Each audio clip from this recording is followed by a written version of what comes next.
ভারুন বারবার বলছিল, মামি আপনি খুব মিষ্টি, খুব কিউট। আমি মজা করে বললাম, তাহলে পাশের বাড়ির মেয়েদের নিয়ে ভাবছ কেন? আমার মধ্যে কি খুঁত দেখলে? ভারুন একটু হেসে বলল, মামি আপনি এসব কি বলছেন? আপনার মাথা ঠিক আছে তো? আমি বললাম, তাহলে আজ সকালে যখন আমি রোহানকে খাওয়াচ্ছিলাম তখন তুমি কি করছিলে? আর যখন আমি মেঝে থেকে কিছু তুলছিলাম? এত কথা শুনে ভারুনের মুখ বিবর্ণ হয়ে গেল। সে লজ্জা পেয়ে বলল, মা সরি। আমি আর তাকে কিছু বলার সুযোগ দিলাম না, তাকে আমার ঘরে নিয়ে গেলাম। আমার নাম অনিতা। আমি ৩০ বছরের এক বিবাহিত মহিলা এবং বিয়ে হয়েছে ৫ বছর হলো। আমাদের ১ বছরের একটি ছেলে রয়েছে। আমি এখনও আগের মতো আকর্ষণীয় দেখতে, সম্ভবত এই কারণেই অনেকেই আমার প্রতি আগ্রহী। বাইরে বেরোলে সবাই আমার দিকে তাকিয়ে থাকে। আমার ভাগ্নে ধারুনের সাথেও কিছু এমন ঘটে যায়, যদিও আমি তাকে বোঝাই যে এটি সঠিক নয় এবং জানাজানি হলে সমস্যা হতে পারে, তবুও সে থামেনি। ফলে পরিস্থিতির চাপে শেষমেশ আমাকে তার কথা মানতে হয়। এরপর ১ মাস ধরে আমাদের মধ্যে যা ঘটে তা নিয়ে আরও কিছু কথা বলবো। এই গল্পে আমি এক সন্তানের মা হলেও আমার শরীরের যথেষ্ট যত্ন নিতাম, তাই সবাই বলে আমি নাকি আগের থেকেও সুন্দর আর আকর্ষণীয় হয়েছি। আমি শহরে থাকি এবং সবসময় ছোট পোশাক আর জিন্স পরতে ভালোবাসি। তারপরেও আমার স্বামী রাহুল আমাকে তেমন সময় দেন না, তাই নিজেকে খুব একাকী মনে করতাম। বন্ধুরা, আজকের গল্পটি খুব বিশেষ। আশা করছি তোমাদের ভালো লাগবে।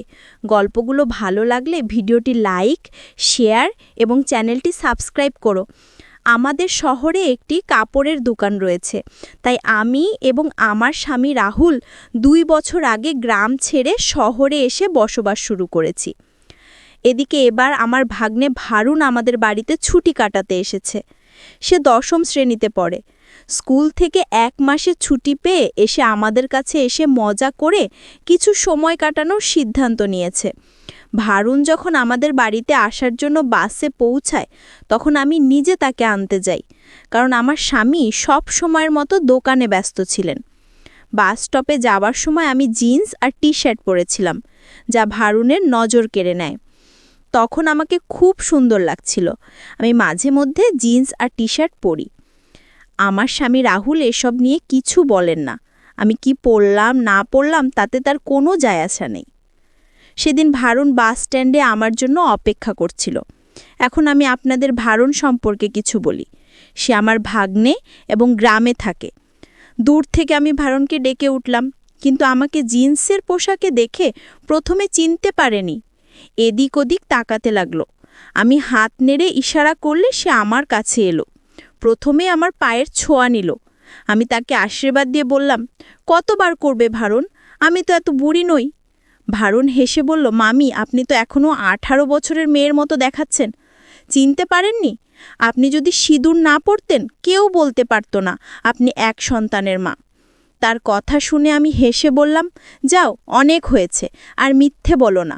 তোমার মামা তো সবসময় বলে আমার আগের উজ্জ্বলতা আর নেই।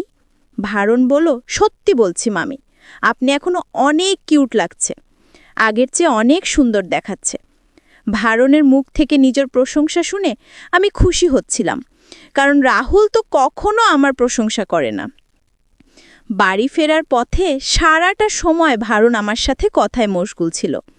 সে আমার হাত ধরে রেখেছিল। আমি বললাম, তুমি তো আর ছোট নাও যে হারিয়ে যাবে। ভারুন মজা করে বলল, হাত ধরলে কি আপনার হাত মলিন হয়ে যাবে নাকি? ভারুনের উচ্চতা আমার থেকে সামান্য কম ছিল, আর আমি সেদিন শাড়ি পরিনি, তাই একটু অস্বস্তি হচ্ছিল। বাড়িতে পৌঁছে ভারুন গোসল সেরে নিল। আমি তার জন্য চা আর নাস্তা তৈরি করলাম। আমরা একসাথে বসে চা খেলাম। এই সময় আমি ভারুনের কাছে তার মা ও পরিবারের খোঁজ খবর নিলাম এবং রাহুলকে ফোন করে জানিয়ে দিলাম যে ভারুন এসেছে। আমার ছেলে রোহান, যাকে আমরা আদর করে রোহান বলে ডাকি, তখনও ঘুমোচ্ছিল। গল্প করতে করতে আমি মজা করে ভারুনকে জিজ্ঞেস করলাম, তোমার কোনো গার্লফ্রেন্ড আছে নাকি এখনও সিঙ্গেল ঘুরছো? আমার মুখে এমন প্রশ্ন শুনে ভারুন একটু লজ্জা পেল।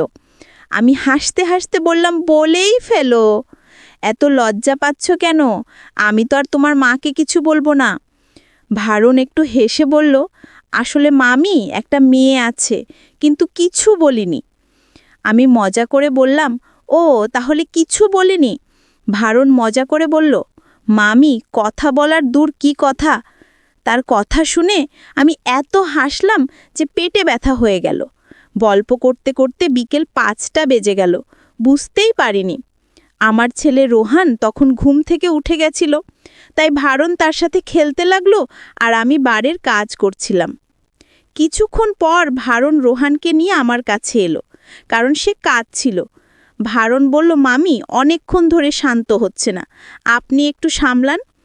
আমি বুঝলাম সে হয়তো ক্ষুধার্ত, কারণ দুপুরে তাকে খাওয়ানো হয়নি।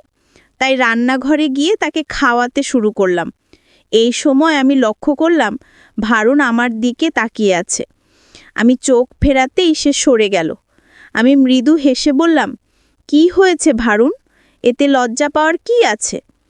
এরপর আমি বললাম, রোহানকে বিছানায় শুয়ে দাও, সে এখন অনেকক্ষণ ঘুমাবে। এরপর আমি সবার জন্য রাতের খাবার তৈরি করতে ব্যস্ত হয়ে পড়লাম। এতক্ষণে রাহুল দোকান থেকে বাড়ি ফিরল। রাতে সে গোসল করে বারান্দায় খেতে বসল। খাওয়া দাওয়া শেষে রাহুল আর ভারণ কিছুক্ষণ গল্প করল, আর আমি রান্নাঘরের কাজ গুছিয়ে নিলাম। এরপর রাহুল ক্লান্ত হয়ে তার ঘরে গিয়ে শুয়ে পড়লেন। আমি ভারণের জন্য পাশের ঘরে বিছানা ঠিক করে দিলাম, কারণ বাইরে ঠান্ডা পড়তে শুরু করেছে। তারপর আমি নিজের ঘরে চলে গেলাম। ততক্ষণে রাহুল আমাদের ছেলে রোহানকে দোলনায় শুয়ে দিয়েছেন এবং আমার অপেক্ষায় ছিলেন। কিন্তু যখন আমি চুল বেঁধে বিছানায় পৌঁছালাম, দেখলাম রাহুল অপেক্ষা করতে করতে ঘুমিয়ে পড়েছেন। এটা দেখে আমার সৎ অনুভূতি ম্লান হয়ে গেল, কারণ গত কয়েকদিন ধরে রাহুল বেশ চিন্তিত ছিলেন। সম্ভবত দোকানের কাজ ভালোভাবে চলছিল না, তাই তাকে জাগালাম না, কারণ তার মানসিক চাপ বাড়াতে চাইনি। একটু মন খারাপ নিয়ে আমিও শুয়ে পড়লাম। কিন্তু তখন হঠাৎ মনে পড়ল যে আজ ভারণ এসেছে। সময় কাটানোর জন্য তার ঘরের দিকে চলে গেলাম। গিয়ে দেখলাম ভারণ বিছানায় শুয়ে সিনেমা দেখছে। আমাকে দেখে সে উঠে বসে বলল, মাম, কি হয়েছে? আপনি এখনও ঘুমোননি? আমি হেসে বললাম, না কিছু না, ঘুম আসছে না, তাই ভাবলাম তোমার সাথে একটু কথা বলি।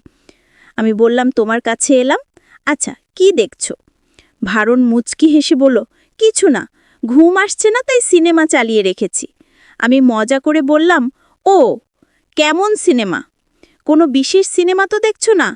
সে লজ্জা পেয়ে বলল, আরে না মাম, এসব কি বলছেন? তখন আমি হাসতে হাসতে বললাম, কেন, হিন্দি রোমান্টিক সিনেমা তুমি দেখো না নাকি? ভারণ বলল, হ্যাঁ, মাঝে মাঝে দেখি। এরপর ভারণ মজা করে জানতে চাইল, মামি, আপনি কি দেখেন? আমি হেসে বললাম, আরে হ্যাঁ, আমিও তোমার মতোই মাঝে মাঝে দেখি।